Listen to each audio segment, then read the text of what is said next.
ಬಿಜೆಪಿಗೆ ವಾಲ್ಮೀಕಿ ಸಂಕಟ.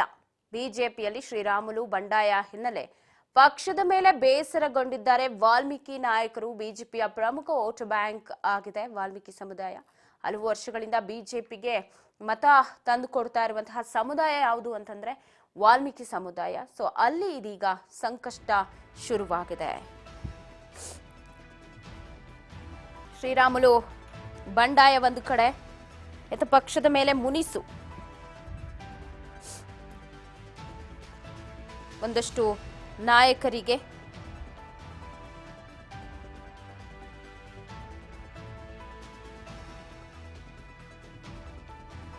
ವಾಲ್ಮೀಕಿ ನಾಯಕರಿಂದ ಸುದ್ದಿಗೋಷ್ಠಿ ಮಾಡಿ ಎಚ್ಚರಿಕೆಯನ್ನ ಕೂಡ ಕೊಟ್ಟಿದ್ದಾರೆ, ವಾರ್ನ್ ಮಾಡಿದ್ದಾರೆ. ಬಿಜೆಪಿಯಲ್ಲಿ ಶ್ರೀರಾಮುಲು ಬಂಡಾಯ ಎದ್ದ ಹಿನ್ನೆಲೆ ಇಂದು ಧಾರವಾಡ ಹೈಕೋರ್ಟ್ಗೆ ತನಿಖಾ ವರದಿ ಸಲ್ಲಿಕೆ ಆಗುತ್ತೆ.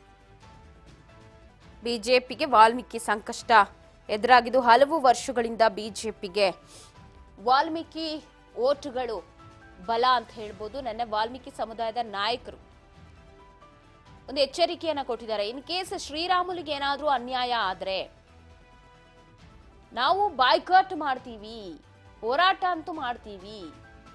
ಶ್ರೀರಾಮುಲು ಅವ್ರಿಗೆ ಅನ್ಯಾಯ ಆಗಿದೆ, ಅವ್ರಿಗೆ ರಾಜ್ಯಸಭೆ ಸದಸ್ಯರನ್ನಾಗಿ ಮಾಡಬೇಕು, ಕೇಂದ್ರ ಸಚಿವ ಸ್ಥಾನವನ್ನ ಕೊಡಬೇಕು ಅಂತ ಹೇಳಿ ಬಿಗಿ ಪಟ್ಟು ಹಿಡಿದಿದ್ದಾರೆ.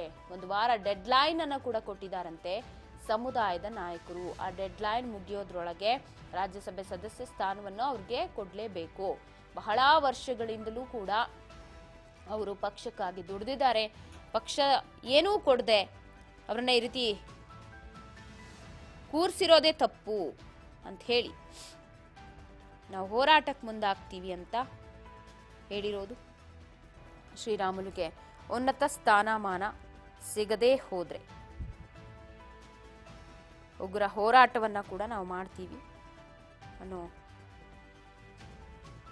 ವಿಚಾರವನ್ನ ಹೊರಹಾಕಿದ್ದಾರೆ. ನಿನ್ನೆ ಪ್ರೆಸ್ ಮೀಟ್ ಮಾಡಿದಂಥ ಸಂದರ್ಭದಲ್ಲಿ ಅವರಿಗೊಂದು ಸ್ಥಾನಮಾನ ಸಿಗಬೇಕು, ಕೊಡಬೇಕು, ಕೇಂದ್ರ ಸಚಿವ ಸ್ಥಾನವನ್ನೇ ಅವ್ರಿಗೆ ಕೊಡಿ ಅಂತ ಹೇಳಿ ಪಟ್ಟನ್ನ ಹಿಡಿದು 1 ವಾರಗಳ ಕಾಲ ಡೆಡ್ ಲೈನ್ ಅನ್ನ ಕೂಡ ಕೊಟ್ಟಿದ್ದಾರೆ. ಸೊ ನೋಡೋಣ ಏನಾಗಬಹುದು ಈ ವಿಚಾರದಲ್ಲಿ ಅಂತ. ಮತ್ತಷ್ಟು ಸುದ್ದಿ ಚಿಕ್ಕ ವಿರಾಮದ ಬಳಿಕ.